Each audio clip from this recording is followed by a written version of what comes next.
আজকে আমি অন্য একটি রেসিপি নিয়ে চলে আসলাম। এখানে একটি কাঁচা কলা নিয়ে নিয়েছি। এই কাঁচা কলা দিয়ে একটি রেসিপি করব। চলুন তাহলে আমি কি রেসিপি করি সেটাই দেখাবো। আমার এই রেসিপিটা যদি আপনাদের ভালো লাগে তাহলে কমেন্ট করবেন, আর ভালো না লাগলেও কমেন্ট করবেন। কাঁচা কলার খোসা আমি ছাড়িয়ে নিলাম, আর এখন আমি এগুলা পিস পিস করে কেটে নিব।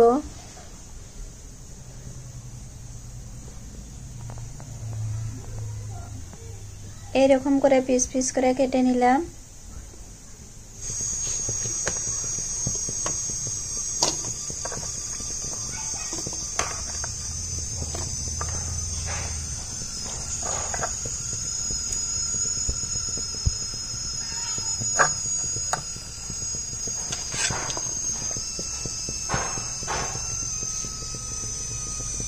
একটু পানি দিয়ে দিলাম, হালকা একটু ভাপাইয়ে নিব।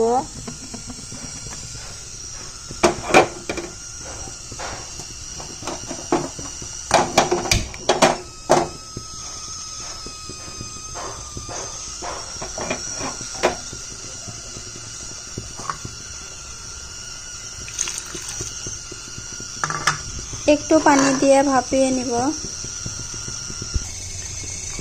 ভাপানো হয়ে গেছে, নামিয়ে নিলাম।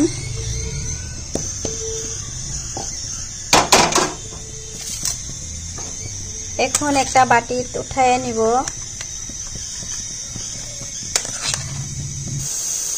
ঠান্ডা হয়ে গেছে, দিয়ে দিলাম মিক্সার জারে।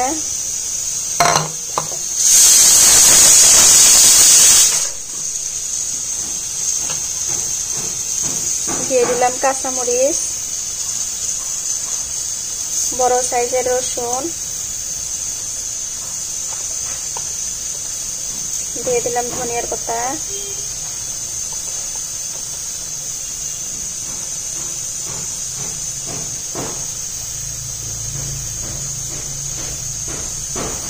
আর দিয়ে দিব স্বাদ মতো লবণ।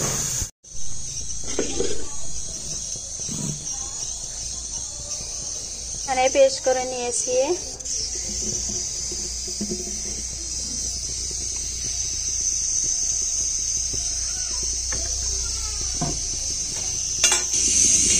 এখন আমি ফোড়ন দিব। এখানে কড়াই গরম করে নিয়ে নিলাম, আর তেল দিয়ে দিলাম, আর একটি পেঁয়াজ কুচি দিয়ে দিলাম।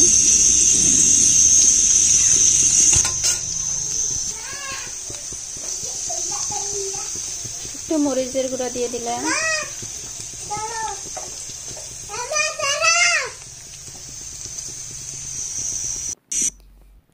দিয়ে দিলাম হলুদের গুঁড়া।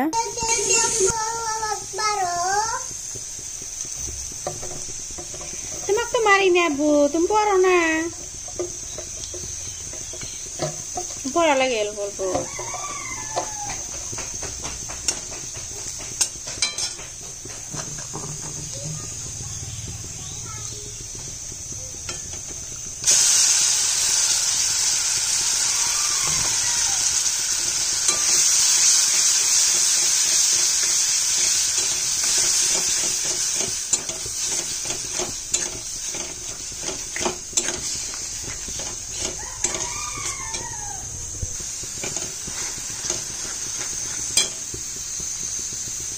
মিক্সার জার ধুয়ে একটু পানি দিয়ে দিলাম।